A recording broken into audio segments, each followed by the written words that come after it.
welcome to the Green Economics Institute's side event of the United Nations COP26, and I'd like to welcome you all very warmly.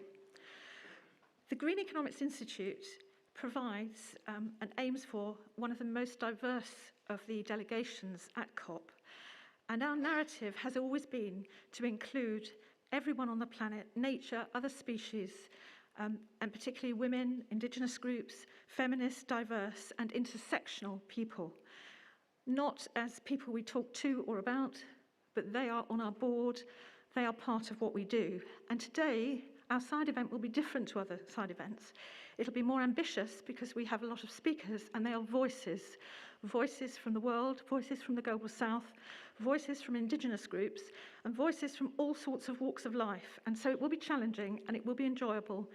And it's wonderful to have such a representation of humanity here. So welcome to all of you from all over the world. So I'd like to start without further ado. We have 3 sessions. I'd like all the speakers to introduce themselves and give a context where their voice comes from. What are they saying and how they're saying it? I'd like to invite onto the stage, please, Irene from the Baringo Basin, if she'd like to come up, thank you, and Dr. Shagbar from Mongolia and Japan. If you'd like to come onto the stage, thank you very much indeed. Thank you. So our first session is going to, thank you very much.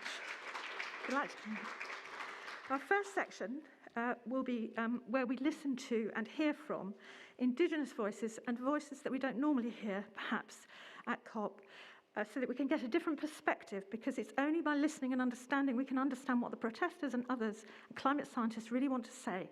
This is about inclusion and diversity, and it's about hearing those voices. So can I first of all call upon Irene to come up here, and you've got 3 minutes if you'd like to come up here. Thank you.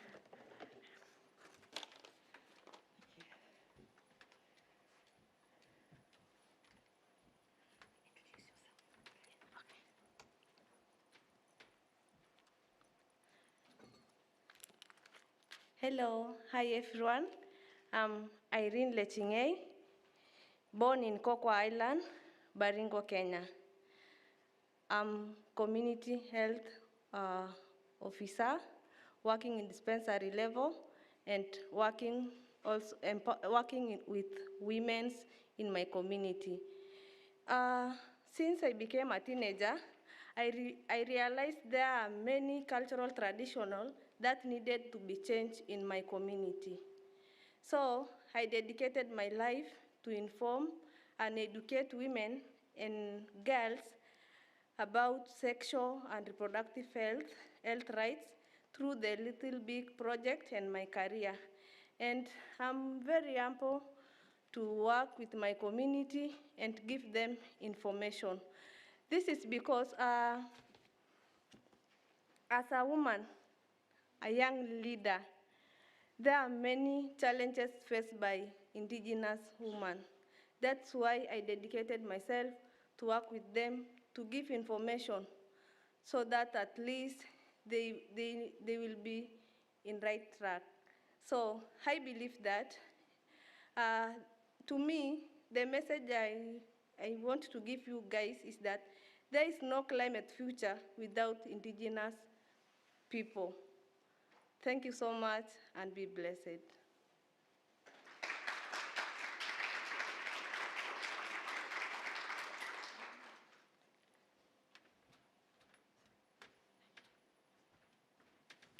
Thank you very much. And can Dr. Shagbar now come and talk to us about what's happening in Asia? Thank you very much.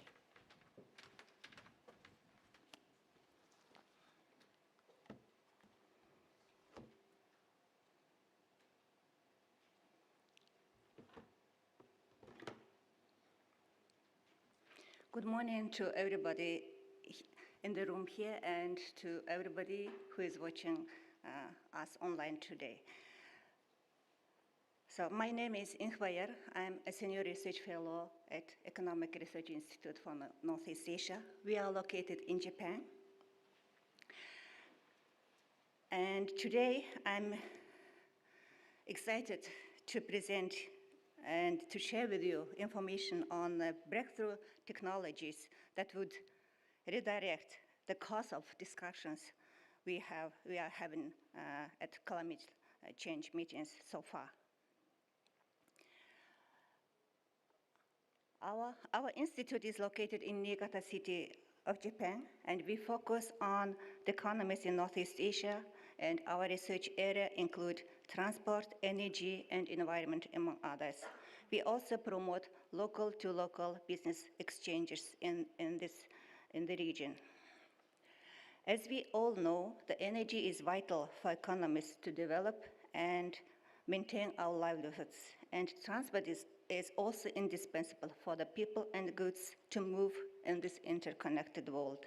However, energy generation and transportation still relies on fossil fuel combustion that has become the dominant cause of the problems we are facing now.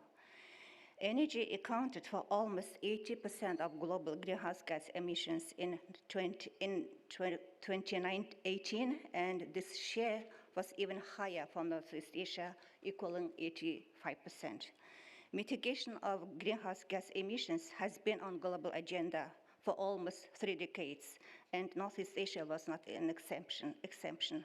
However, despite the renewables are becoming more affordable, and they accounted for only 8% of total energy supply in Northeast Asia in 2018. Mitigation of greenhouse gases is an urgent task, as we know. However, we cannot overhaul all the infrastructure and industry we have today overnight.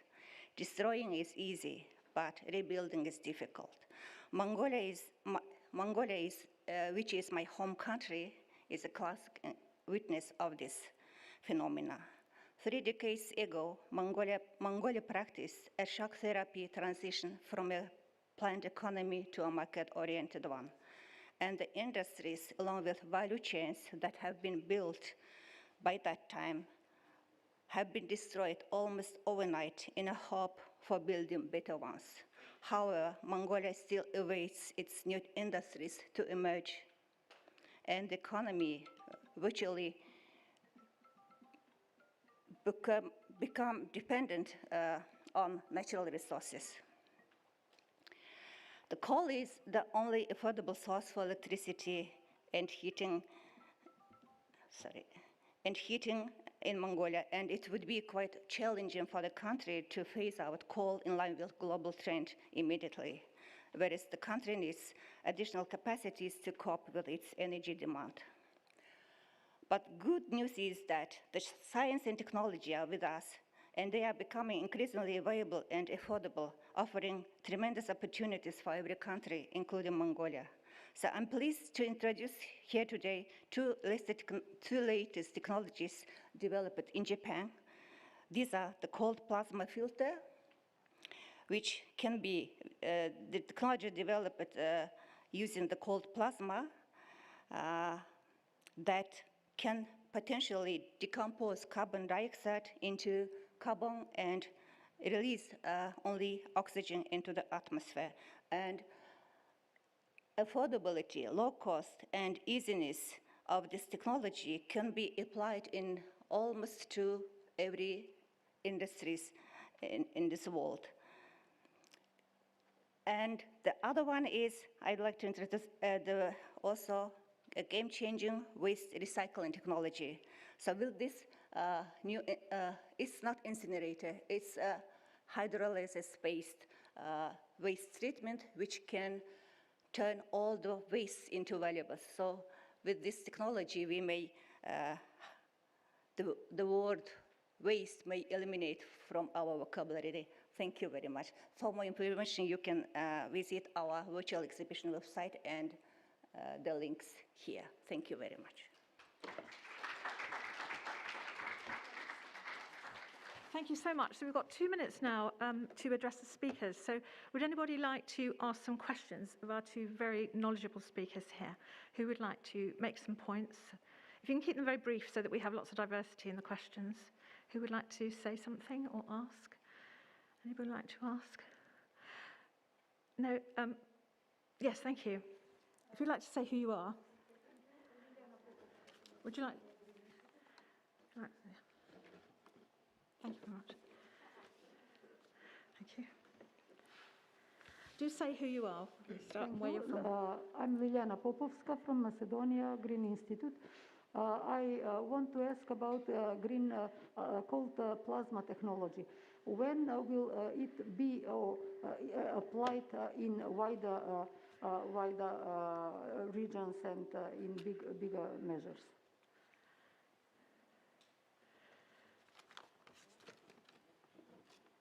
Who's that just here? Thank you for your question. The cold plasma technology has already begun application. So the first product which uses cold plasma is the air purifier named sterilizer, which is replaces the conditional air purification. So with this cold plasma technology, it can purify not only the harmful gases from the air, also from the surface. So the sterilization and sanitation work can be much easier than with working a lot of, manual work. So it's already one product has been online, and the other product is the Tokyo Institute of Technology, together with the developer, are working to filter for gas, filter the exhaust gas. To making the filter for exhaust gases from cars. So each passenger car may mimic trees. Thank you so much. Do you want to respond to that? Okay, thank you very much indeed.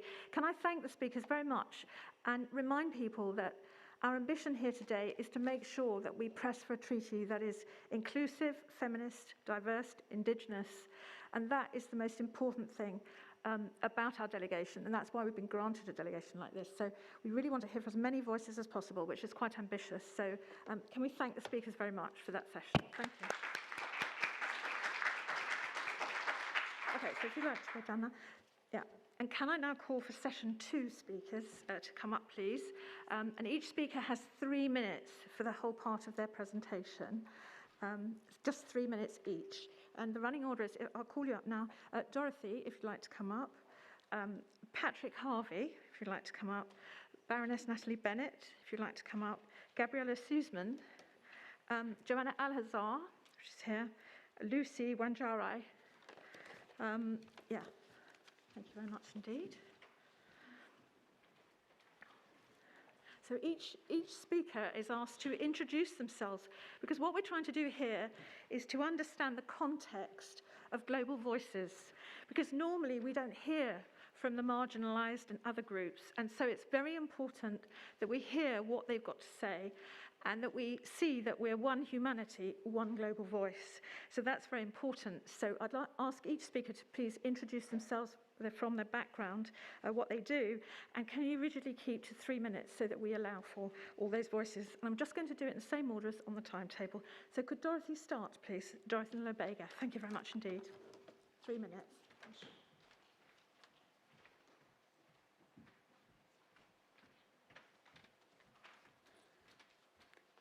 Thank you very much. I'm very thrilled to be here. And I'm Dorothy NulabegaFarmer from Uganda. I am an environmentalist and a climate change campaigner and a member of the Green Economics Institute Trust. And I'm here to talk about the gender issue in the fight of climate change. As you may be aware, women and other vulnerable groups and genders are the most affected by climate change crisis effects. But they are ignored in terms of representation, leadership, and decision-making. So we say, you cannot realize SDGs without solving the problem of climate change. But also, you cannot achieve this without involving women and other genders, because when it comes to the effects, they're the ones affected. They're the ones who go to fetch water when we have droughts in the country. They go to further wells, and we've had some of the girls being raped on the way back from the wells. So why would you decide for them Why don't you hear their voices? This is what we are talking about here. We demand that gender, all genders, women, LGBTIs, girls are all included in the decision-making process. That's when we shall realize climate change solution. Thank you so much.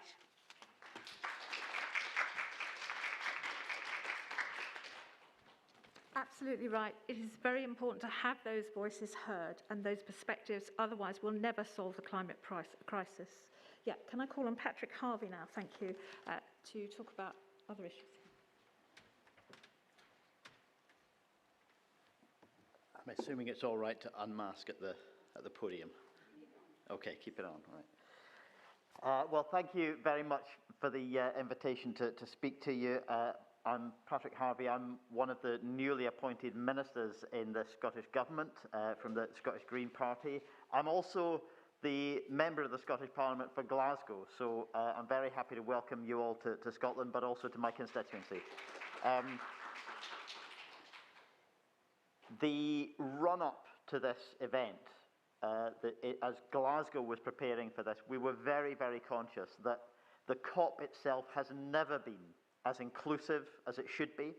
It has always been a flawed process that doesn't give voice to the wide range of people who need to be heard. And we're also very, very conscious that the scale of transformation of our society is going to impact differently on everybody. And most people are not going to engage in a debate about CO2 parts per million. Most people are not going to be around the negotiating table making those decisions. So we need to ensure that those different perspectives are understood.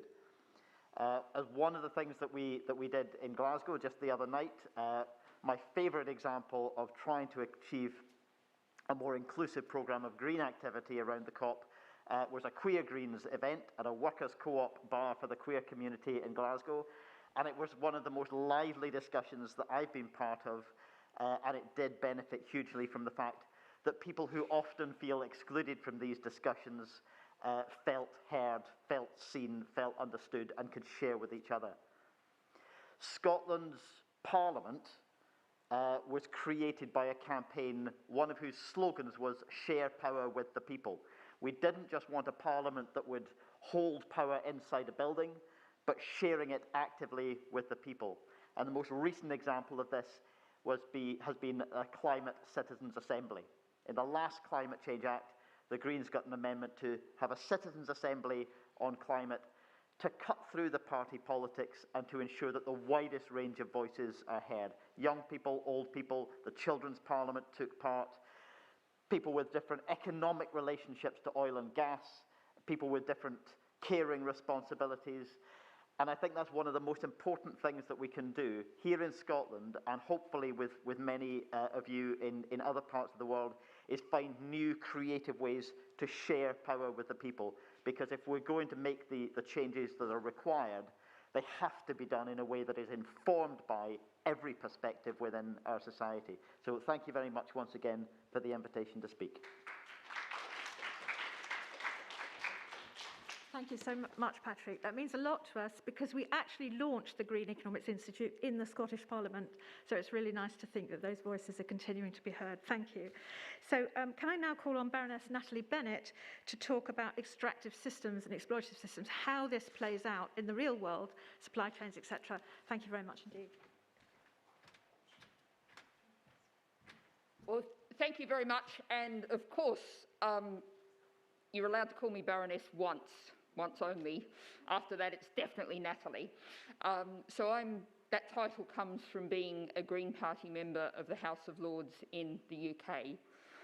And I really want to make 3 points right now that really follow on from what Patrick just said. I wrote a piece overnight talking about 2 COPs happening. There's the official COP, and there's what I call the shadow COP, or perhaps we could really call it the real COP. And what's quite amazing is how much energy, innovation, excitement there is in that events like the one that Patrick was talking about, and I'll point to one I spoke to, was it yesterday morning? It all blurs. She Changes Climate, a brilliant full-day event here at a lovely venue, the Pipe Factory in Glasgow, but also broadcast around the world. And it's those different voices that we're hearing from that's so important. And I think it's really, you know, Miriam mentioned supply chains and that. We have what is now clearly a dysfunctional system. That's true environmentally, but it's also true politically, educationally, economically. The situation of our supply chains is part of the sign that we are going to see massive radical change in the coming years. That's the one certainty, that things are not going to stay the same. And that instability for all of us is an opportunity to, as Patrick was saying, to co-create a different world together. It's in our hands. And of course, there's a reason why Shadow COP happens at the same time as Real COP. And I've just come out of a briefing from the WWF about the current state of the negotiations. And you know, it's quite astonishing when you think about the actual scientific facts. But at the moment, we have fossil fuels in the official text for the first time ever. Yeah. The next, I was going to say 24 hours, but I bet it's going to be longer than that. The next couple of days, we've got to fight to keep that as strong as we possibly can. I asked WWF what was their dream text, and they said, of course, what we want is an utter commitment to the complete phase out of all fossil fuels. What they're looking for is dates for coal, which aren't in there now, and an absolute commitment to the ending of subsidies for fossil fuels. So what we say here, there's kind of a process of osmosis, speaking as a scientist by training, that things seep over from here over there. What we've got to do is get behind and push that much harder and say, you know, we have the answers, we are the innovative ones, we're the creative ones, listen to us, because, you know, you can steal our ideas, and that's what I'm often asked as a Green, are you worried about other people stealing your ideas? No, because that means we've won the argument, and we're winning more and more arguments. Thanks very much.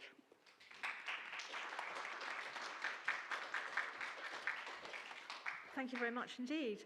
And we have today not just people from the Global South, Indigenous voices, diverse voices, LGBT+, etc., but we also have lots of different walks of life, scientists, social workers, health workers, you name it. It's so important to hear all voices of humanity and all ideas and all activities. So I want to call upon Gabriella Souza to come along and to talk about being an engineer and the Climate Feminist Ambassador project that we've been working on. Thank you very much. I will take my mask a little bit off just because you might not understand me very well. So it's really, so just a little bit. Really? Okay. You might have a bad time hearing me, but let's see. So I'm Gabriella, I'm coming from Brazil. I am actually an engineer in the renewable sector. So this is my first COP. Yesterday I read actually the article that Natalie has just spoken about. And for me it was very good because the article was precisely how I was feeling, right? That is this very fancy COP that we see still, the fossil fuels lobbyists there, out there, keeping on pushing, right? This kind of way of living that's for long proof that it's destroying the livelihood on Earth. But there is also this life and alive and so vibrant COP that is precisely what we do as activists, also the civil society, showing really what's the new path that's to follow. This other COP is unfortunately not really reflected in the treaty in the way that actually civil society would like to. We wish for having a little bit more than that. And my question is also, what do we need to do to finally give a space to innovative approach to climate change, right? Last week, a lot of women were brought into the stage, some of them Indigenous women, some of them like me from the Global South, to give like powerful message to the world leaders. But yesterday, I was also in the press conference from the Women and Gender constituency, and actually the tone was quite pessimistic, right? They were talking about tokenism, they were talking about woman washing and even wolves washing, right? So on the Gender Day, we had some fancy pledges as well, but nothing really like pragmatic. So when we are going to have women making decisions for women, so we keep repeating that climate change is a gender issue. So 80% of the displaced people are women and children. So this is a very strong message. But it seems not strong enough to have it addressed in the pragmatic terms. So the gender issue is still not in the draft. Yeah. So the mainstream, I mean, we keep on saying this, that we need the new tools to handle the situation. We are not going to solve the problem with the same tools that brought us here, right? But the mainstream COP, it seems, this mainstream that Natalie has already put, so it seems that they are in a position that they still don't have the intention to really change the status quo. What is missing, we ask, to actually bring this empathy back on the table. When we are going to be the justice for the people that actually the less emitters, but they are suffering the most. So this is something that we are still to see, right? Yes, so I think climate change is indeed really unfair, but we also believe that it shall not remain so. Thank you very much. Thank you very much for that perspective. And can I call on Lucy Wanjara, who is from Kenya, to come and address us now? Thank you very much. You have 3 minutes.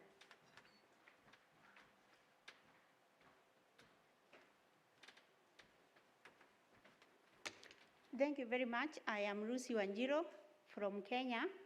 I am representing the Kenyan rural woman.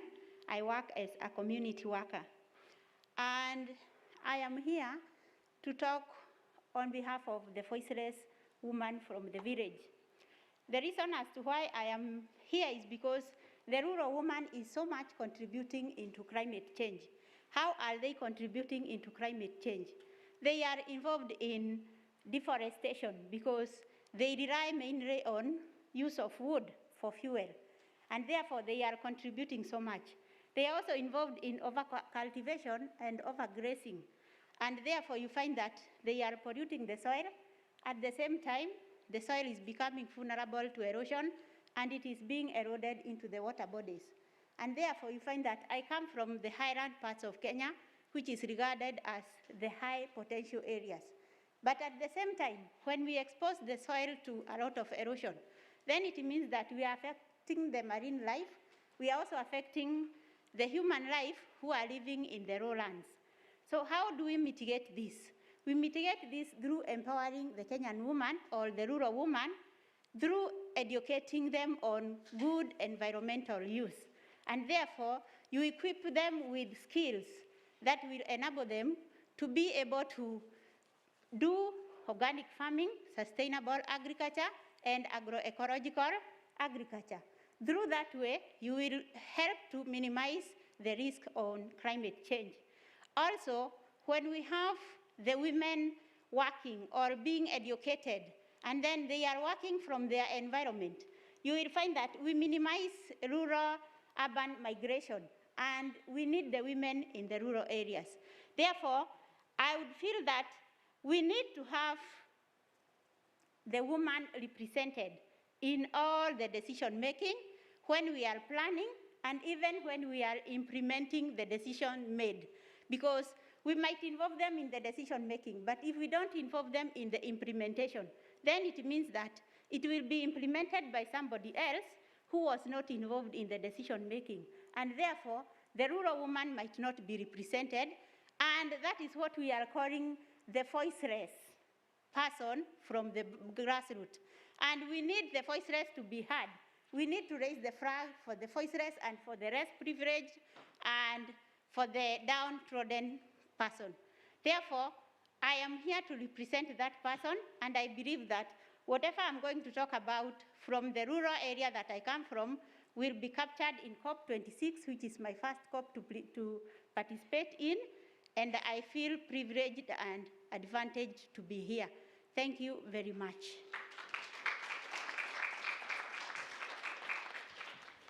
Thank you very much indeed.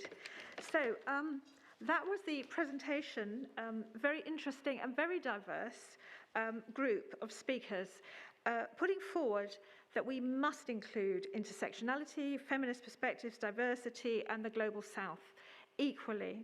And even the voices that haven't been heard, that aren't responsible for the Industrial Revolution, they need to be heard even more, and especially because they haven't been included so far. And the only way, in my opinion, to do this is to change everything about the way we do things. And that includes even how we present a panel at COP.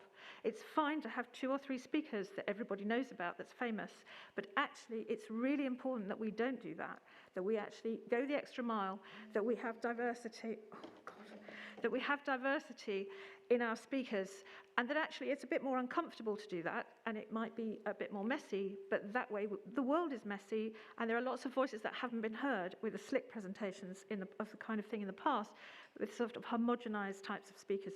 So that's why in the Institute, we give voice to everyone, and that it takes some gymnastics to do it, but I urge everyone to think when they run events, are the voices being heard?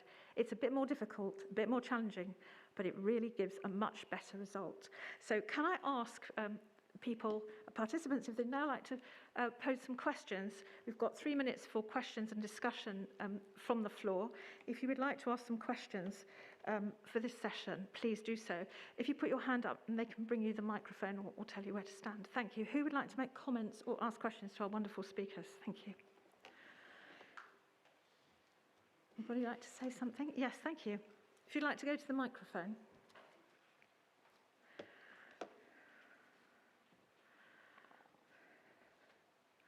Hi, I'm Harriet. I'm from an organisation called Options, which leads maternal and newborn health work globally. And I want to just first thank everybody who's been involved in the session. It's been absolutely fantastic and a really critical conversation. I was struck by your comments, the comments of the panellists around how this needs intersectoral responses and diversity in voice. And I wanted to ask, this is a fantastic point of reflection, but how do we do this more consistently? I work in a sector which is health, but I'm very aware we have to incorporate intersectoral aspects and equally more diverse voices. So how and what platforms and where should we be doing for this to be a consistent approach and not just at critical conferences? Thank you. And yes, I'd like to ask the speakers that question, because in the Institute, the Green Economics Institute, we are a science institute, we're a Ringo of the UN, and this doesn't happen by accident. It happens by looking at metrics, constantly reflecting and reappraising what we do, asking ourselves and asking the teams, and our teams are diverse. This is not just a presentation. All our teams are diverse, and I'm sure some of the speakers will talk to that.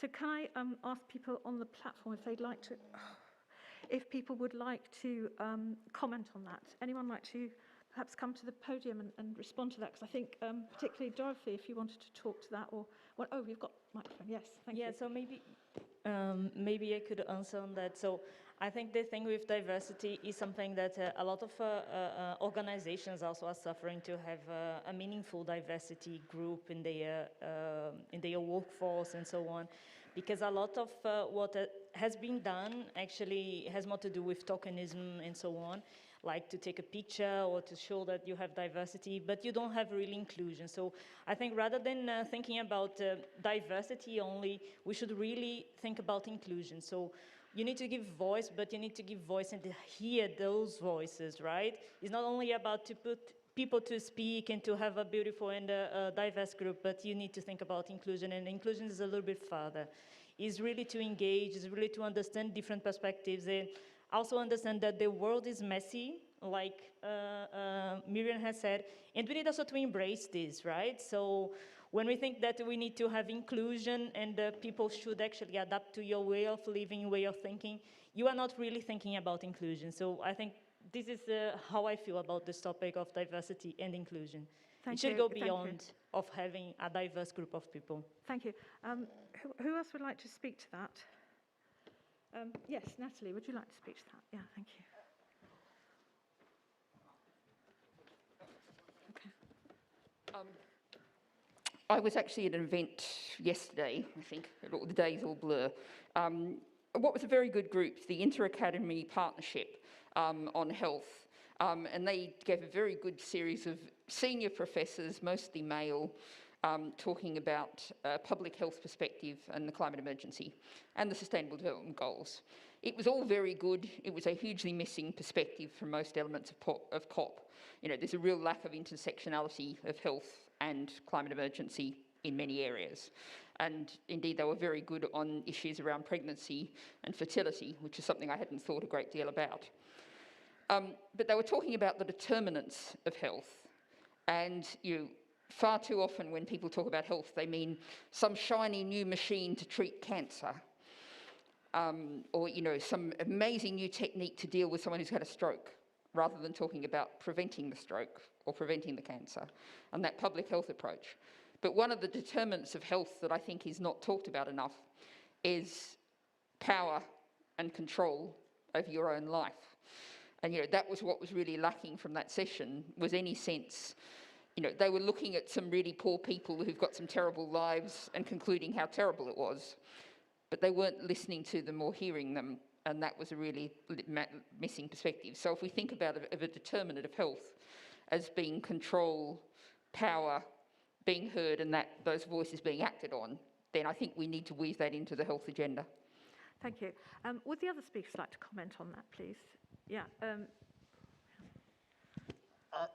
Obviously, as a party political speaker, I'll make one point about the Greens, which we have a tradition of co-leadership, not just at the highest level, but at many other levels within the organisation.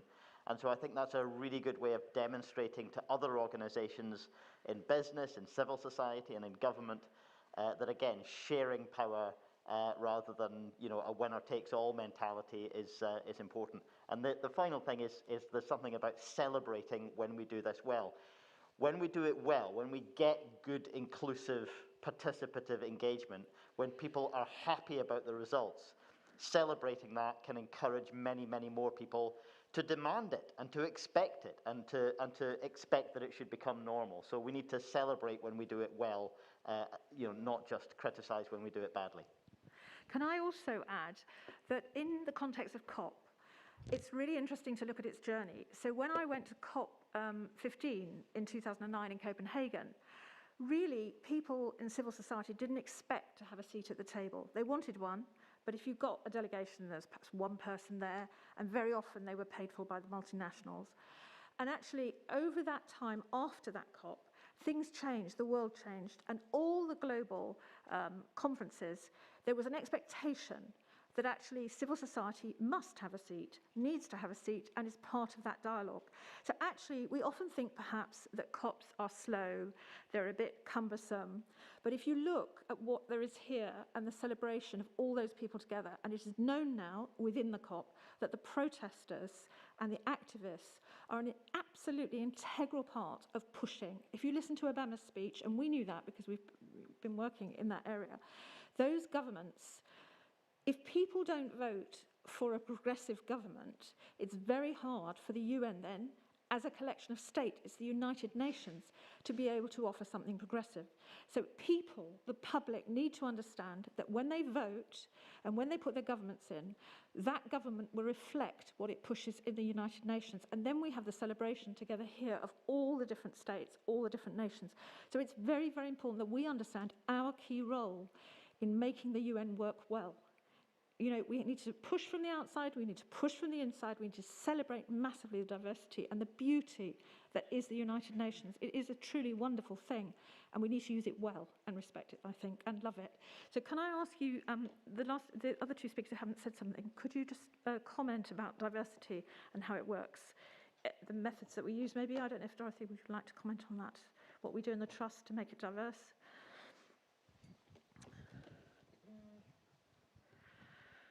Thank you very much. Diversity is very important, but I'm going to talk about intersectionality because this is where it comes in. We need to fight together as we are all concerned. For example, I really trust the health workers in this fight. Me as Dorothy, as a secretary is my professional, when I tell someone back in my village that it's very bad to burn plastic papers in an open space like this because you breathe in. they don't believe me.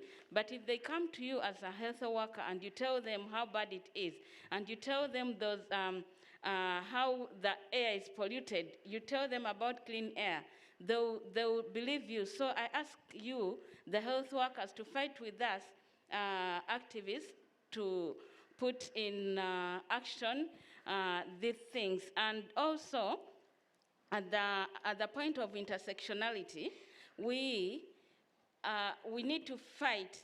You don't have to be an eco-feminist to fight for environment, because environment is cross-cutting everywhere. It is also a right, like all the rights which are talked about. It is a kind of a group right, but people don't know that environment is a group right. So we need to tell them, and we need to fight for all rights. If we don't fight for all rights, if you don't fight for rights for women, they will still be behind and they won't be in the decision making. So they won't have a platform where to express what is really going on, especially the political rights. Because if I spend a lot of time cooking because of my culture dictates so, and because I don't have a right to go and work, then I'll not have time to go to a political rally to fight for the same position as you, the man. That way I won't be in the council, city council or parliament to make good decisions about climate change. So I ask that we all fight together for our Mother Earth. Thank you so much. Thank you. Well said. Thank you very much indeed. Thank you. So can I thank this panel very much indeed for very enlightening ideas, and I hope very much that these ideas will get into the treaty.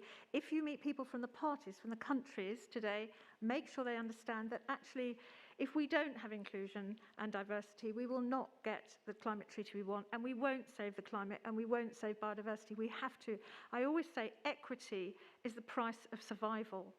We're scientists at the Green Economics Institute, connected with all sorts of universities and whatever, and actually the science says that no diversity and inclusion will not deliver what we need. So this is a scientific fact that we need. The new era that we're going to go into will need to be diverse, and that is how we'll survive. Nature is diverse. We need to be diverse too, and inclusive. Thank you very much indeed to this panel.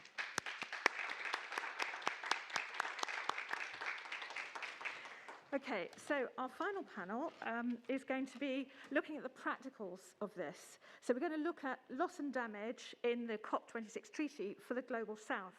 So I'm going to ask JeanLambert if she'd like to come up, Dorothy if you'd like to come up, and then John Meningwe and Samuel Tinney.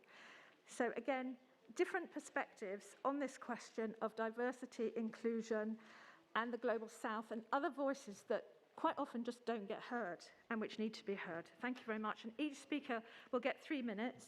And if they can start by giving the context of who they are and where they're from, that would really help. And what they do, that would really help if you could, thank you. So just to give a context to people, thank you. So can I call upon JeanLambert now to give us a 3-minute presentation? Thank you very much.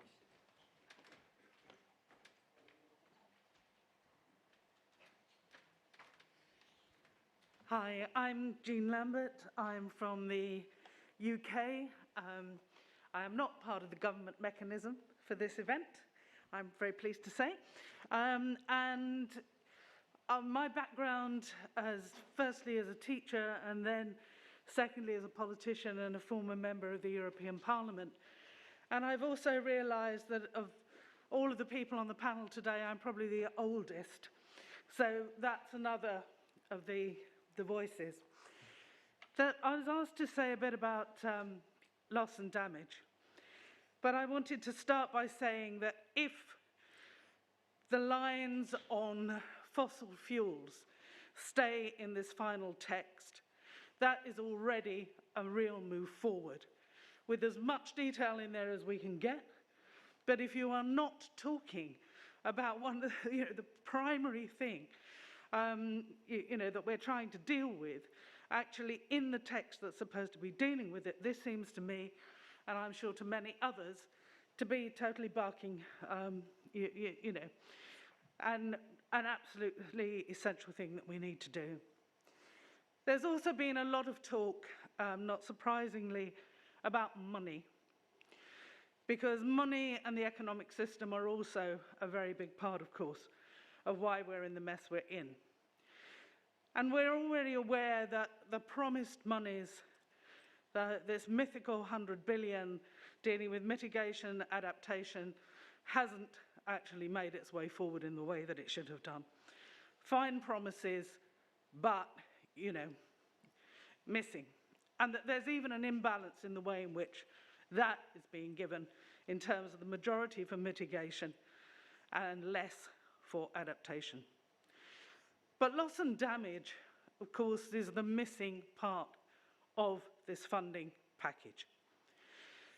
Because it was put to me some time ago by an ambassador for one of the small island states who said, look, we've put in the solar power, we've done a lot of that work, that has been swept away by hurricanes. Who is now going to invest in us to replace that when the same thing is likely to happen again? So that the money needs to come for loss and damage. And that needs to be there for governments, but people on the ground. Because not everybody experiences this in the same way. And that within every community there will be people who do not have equal access to services, who do not have the means for recovery. And that applies to the community as a whole, it applies to countries. And this is a governance challenge as well. So that money needs to be there, and it needs to come as money to people to whom it is owed. It is not charity. This is part of the global reparation that needs to be made by so many countries like my own for the damage and loss that they have inflicted over the centuries. And so it needs to be there to give people the opportunity and the choices to actually make and develop a future that is worth having. And that's why this needs to be not only in the text, but money in the bank and implemented in a way which actually benefits the people who are most in need, the most vulnerable, and often those who are really left behind. Thank you.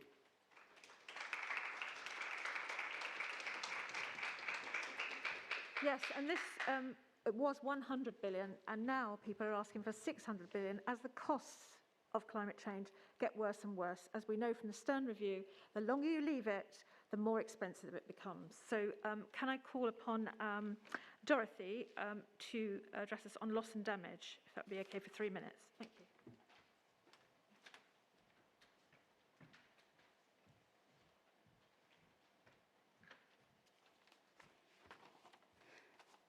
Thank you very much. I'm Dorothy once again, and I am the African Coordinator for Global Greens Women's Network. I'm also the chairperson, East African Greens Women Network, and the chairperson, Corner Women, Agriculturalist, and Environmental Group. I'm now talking as an agriculturalist, far back in Uganda. Thank you very much for this inclusive delegation, Miriam. And thank you very much, Green Economics Institute, for walking that talk, for being exemplary, for practicing what you preach. When I talk about loss and damage for the benefit of some of our participants, I mean those impacts of climate change that go beyond what is possible to adapt to, for example, landslides, cyclones, and hurricanes, plus floods. And it emerged within the climate talks in response to the growing impacts of climate change in 2013, because they realized that there are some people who are already suffering, some people who are already dying from the effects of climate change. And mostly, this is happening to people who are less responsible to the greenhouse emissions, and they're suffering and paying what they never did. That's why I was so happy when Jean mentioned that this is not charity. It is something that is supposed to be given out, it's like a payment. So thank you so much, Jean, for pointing out that. When we demand for loss and damage to be added to the, as a third pillar, we are very right, because this mitigation is being financed, adaptation is being financed, but what about these people? For example, in Zimbabwe, you remember the cyclone Idai in Zimbabwe in 2019, all things that were destroyed. You remember the Hurricane Maria that hit the small highlands of Dominica in 2017. All those buildings that were destroyed, the agriculture that was destroyed. Tell me how much do these people emit? And tell me what the G7 did about it. Nothing. So we say that these big emitters should pay for the loss and damage they've caused. We are saying that corporations should pay, but how do we do that? How do they pay? They pay through the climate damage tax. We at Green Economics Institute believe in social justice. That's why we support that there should be a tax on these big emitters. So in conclusion, loss and damage is a very crucial, sensitive issue for both developing and developed countries. It was a big fight and a relief to see that during COP24, it was put in the Paris Agreement rule book. But from then, during the COP25 in Madrid, it was ignored by the G7. They were talking about insurance, yet the insurance is not even enough to pay for mitigation and adaptation. How can it be enough to cater for loss and damage? Yeah? And how about they talked about lending us money, and Gina said it cannot be like that. They just have to pay. So we are asking the party to treat this matter with the urgency it deserves. Thank you so much.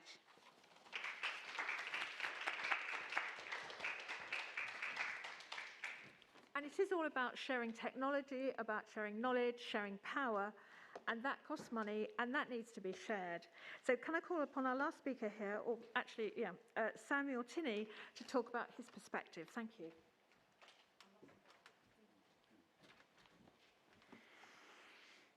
Thank you, Miriam, and thank you for putting up together this wonderful delegation and such diverse perspective. My name is Samuele Tini. I work for an Italian organization called Manitese. I'm a podcaster on sustainability and a sustainability expert. My intervention is about picturing who are the people that we are working with. Because when you picture and you understand who is affected by climate change, we might be able also to push the parties to deliver. And we need to understand how to deliver the fair, justice, feminist, diverse, inclusive, gender, intersectional climate solution. How we do that?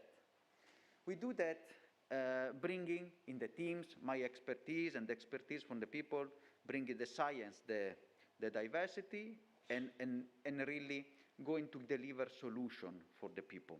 And let me give you the picture who are the people affected by the loss and damage. When we enter the room working in Kenya, where I live, and I lived in Africa for the past 17 years, you enter a room in the kitchen who is detached from the house, a mud house, dark. The smoke, it's difficult for breathing, and you see, for maybe are being for 2 years with mask, and do you understand how difficult it is with breathing? Imagine a woman that say hours cooking there with these stoves. And then the woman has just come back from the forest, carrying wood, 15, 20 kilos on her back. And then she is cooking on the three stove stone. With what? With a pot that sometimes is a hole, because the husband ration the food for the family. So she has to cater for the food, she has to prepare, she has to cater for the food for his family, and she needs to understand how to engineer and give something more to his kids. So we come ourselves, we go and we understand the local context, and we bring there our science, our capacity to speak many languages, to try to get those climate solutions. And what we do? We really do, we bring them the solar, because that is a practical solution that gives them light. We try to remove the little fossil fuel they're using for lighting, the kerosene, which is also an health hazard. We give them stove, simple technology that removes 1.5 tons per year on their back, which is an astonishing result. We give them biogas, and then we work with them with livelihoods and giving them trees to reforest their land. In a nutshell, our work is to give the people hope for change and being together, accompanying their journey. So for me, for the treaty, 3 points are critical, as Jean has also discussed. The fossil fuel and renewables, we need to push for that. Without that, it will be impossible. We will continue to talk about a deteriorating situation. The 1.4, where Miriam is pushing with the Green Economic Institute, that should be a non-negotiable condition. And the third one, the loss and damage. You have seen from my description, who are those people? We need them to be seen and heard, as we have seen today. Thank you so much, Miriam. Thank you so much to the audience. Thank you very much indeed. So we've got 3 minutes now, 4 minutes actually, to ask for questions from the floor, comments for this panel. Who would like to ask some questions or make a comment? Thank you. Anybody on the floor like to ask questions about the loss and damage or anything to do with the inequalities and how we can, the tools to rectify that, how we use science to inform, that we make sure that we transfer that knowledge, there's a just transition, that it's inclusive, as the UN has said to us, and they've approved this side event, fair, just, feminist, diverse, inclusive, gendered, as you can see, intersectional climate solutions. Yeah, who would like to comment on that? Yeah. Thank you very much. Hi, I've got a question from Shirazi Chowdhury, who is looking in from virtual. Oh, lovely, thank you. It's a question for Dorothy. Can she throw some light on her path from her Kenyan community? Is that right? Yeah. Sorry, I've got the wrong. It's yeah. From her community worker to her first COP. And how was she chosen, and what challenges did she face before getting this platform? Ah. Thank you. Do you want to, yeah, do you want to, yes. So how did you come to the journey to this COP? How were you chosen, and what's relevant about your background and how it's, what your journey is, the connection with the COP and your work? Yeah, thank you so much. This is my third COP. During the first COP, I was chosen by the Global Greens after seeing what I was doing on the ground, after seeing my fight to end plastic pollution on Lake Victoria. We used to go practically to the lake shores of Lake Victoria to pick up plastics that were thrown by the people to show them that we can do it. We wanted them to feel guilty that for us, who are not dirtying that place, we come from far and come and pick up plastics. So at times they got ashamed and came and joined us. So that's how I was picked to come. But even then, there was no funding.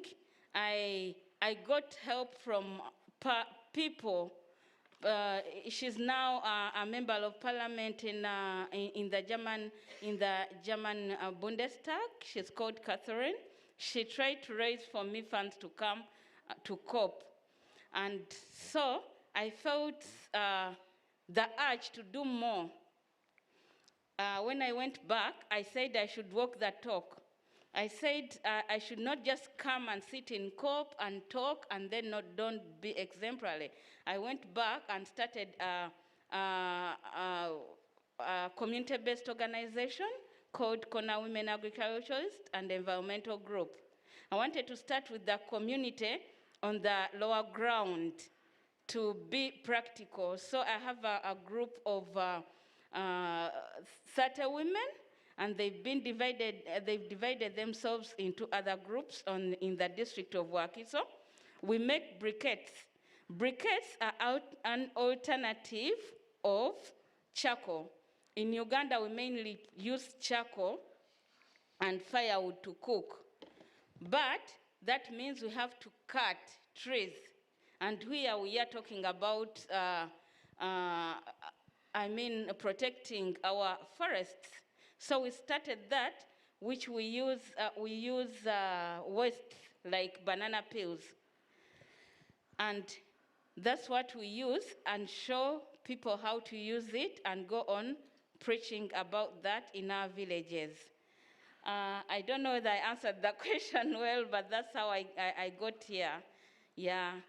I hated this thing of people going to conferences and talking, and when it comes to our districts, they even go, talk, get allowances, go back home and sit and relax.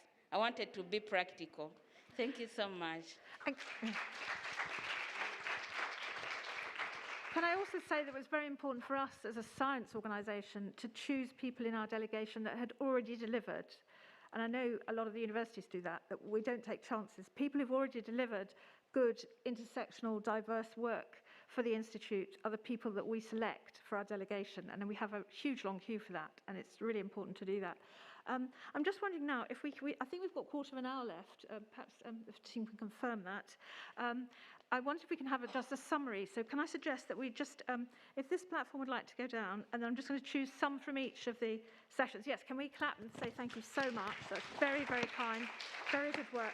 And then I'm just going to call some people just to be on the platform, and then we'll have more discussion. So can I ask Irene to come back up, please, and Dr. Shagbar, Dorothy, and Patrick, and Lucy. I think that's it. There's probably all the chairs. You want to just pop back up for me? So that's, yeah, Irene, if you'd just like to come straight up again. So Irene, Dr. Shagbar, Dorothy, Patrick, Lucy. I don't know if we've got enough chairs. Let's just have a look. If you'd just like to come straight back up again.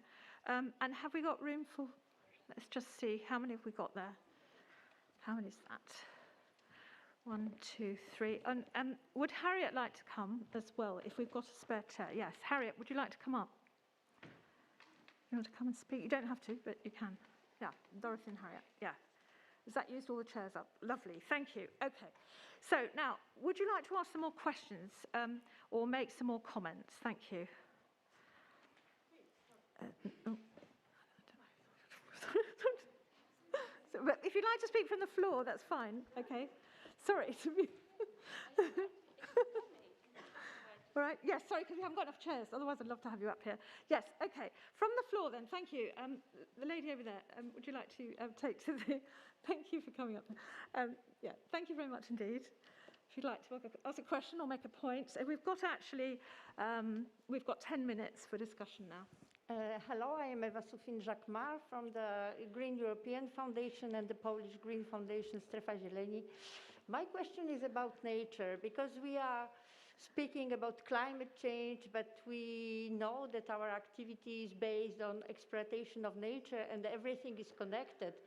We saw with COVID that when we are destroying this nature, forest, and place where animals live, we are getting pandemics from them. So when we are speaking about loss and damage, we are speaking about the damages of humans, and we are never speaking about damages of the nature and the biodiversity when the nature is destroyed. So what do you think? Would this fund for loss and damage cover also regeneration of nature, replanting trees, and recreating the place where other species can live? Thank you very much. Very important question. As you know, civilization as we know it is 10,000 years old, and that's a blip in the history of the millions of years of the Earth. And in one generation, one tiny 10,000 years, as Brian Cox says in the opening ceremony of this COP, we've managed to destroy an awful lot of it. So that's a very important question. And we cannot save the climate without saving biodiversity. And we in the Institute always say that economics is the complex mesh of reality. And actually, if we try and have a flat one or two dimensional economic description, it just doesn't work. That's how we got in a mess. The world is complex and very, very full. And so we really need to think about how we preserve that properly and look after it, value it, and understand that we're just a tiny part of nature on a tiny planet, on a tiny galaxy. We're just so small. And the Earth is so fragile. We must, as they say from space, the first thing people see from space is how fragile the world is, how beautiful. Why do we trash it? It's insane. So who would like to speak to that, please? Any of our speakers like to comment? Perhaps someone who hasn't commented before? Anybody like to speak to that? Would you like to? I can see some action here. Dr. Shabbar, did you want to say something? Yeah, thank you. Well, I mean, I'll speak briefly. The point is well made, and I think it's one that I hope everybody here in this room understands the intimate connection between the climate and nature emergencies. And certainly if we have an ambitious approach on the principle of loss and damage, I think it can include and must include both aspects. I would probably want to separate them out a little bit because actually some of the wealthiest countries have seen their own natural systems severely degraded in order to turn ecological resource into economic wealth. It hasn't benefited everybody in those wealthy countries, but the challenge of restoring nature is going to be one that impacts on countries rich and poor. So if we only see it in terms of reparation or loss and damage in relation to the countries that have not benefited from the changes since the Industrial Revolution, then there will be a huge amount of ecological damage that doesn't get seen in that context. And finally, it's also about investment. It shouldn't be, restoring nature should not be seen as a cost, as a burden that we have to bear. It's actually a way of investing to make our communities better, healthier places for people to live. Just in Glasgow yesterday, I was launching a project around the use of our canals, 18th century infrastructure that was built to move goods around, but now it can move water around to prevent flood risk when we have flooding incidents. And it can also be an incredible source of biodiversity within the urban environment, making sure that we have corridors going right through our communities that are wonderful, healthy, happy places to play, but also assets to the community instead of neglected scars in the community. So this is an agenda that applies in every country and in every context. Yeah, thank you very much. And who else would you like to say something? Yeah, thank you very much. Yeah, can you just give her the microphone? Is there a microphone, please? Okay, thank you very much. In terms of nature and in terms of environment, I think the key question is, what is my role in nature? What have I contributed to the nature? Am I of any importance? Because if I feel that I own it, I will take it as a personal benefit. And I will feel that I need to be happy when I am living on earth. And therefore, if I am happy, I am sure that I will make each and every other living organism become happy. Because happiness is contagious, if I may say. And therefore, if I make nature happy where I am, and I do accordingly, if I am able to conserve my environment, if I am able to help my child conserve the environment, and if the child that I am teaching is able to conserve the environment, then I feel that it will be passed from one person to the other, from one generation to the other, And that way, we shall be able to conserve nature. So I would take it as a personal or individual decision and love for nature. Thank you. Okay, Dr. Shabbat, did you want to say something? Or, yeah? We've only got 4 minutes left, so if you'd like to just give a brief. Thank you. I just reiterate that the science and technology was actually in the 200 years back when our development was based on fossil fuel combustion, brought us to this problem today. But again, the science and technology also can be the part of solution that we reverse our development further. So. Thank you. So can I remind people that we have a charter. The Green Economics Institute has a charter for this conference, which was developed with all our team, and the charter summary diagram is there if you'd like to have a look. You can find it all on our website, geiclimate.org, and you'll find the charter there. You'll find all sorts of questions that we are asking and demands that we want to make, because what we want as scientists, researchers, global voices, we want climate action, and we want climate action now. We've always said that. It's very important because we know the effect of not taking action. It's much, much easier, cheaper, whatever you want to say, to take climate action now. But we always say in the Institute, we currently use 4.9 tons of carbon equivalent per human being on the planet every year. If we simply halve it straight away by 2022, then we'll go down to 2 tons of carbon. And we know from our calculations, and you can go on our website, geiclimate.org, there's all the calculations there, we will get down to 1.4 degrees of warming. We're currently at 1.2.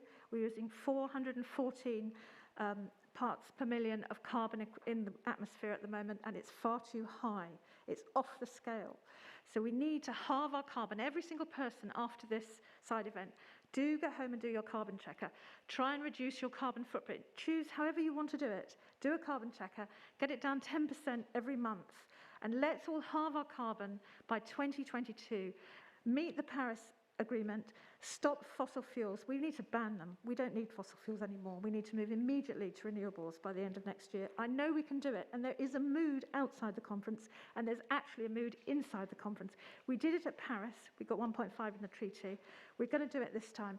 Let's make sure it's the end of the fossil fuel era and the start of an era when actually humans are responsible for the flourishing of the planet, for healing the climate damage, and for working together in equity in a fair, just, feminist, diverse, inclusive, gendered, intersectional way to solve the climate and to be proud of our species so that we do good on the planet rather than wrecking it. Thank you very much indeed for a wonderful side event. Thank you.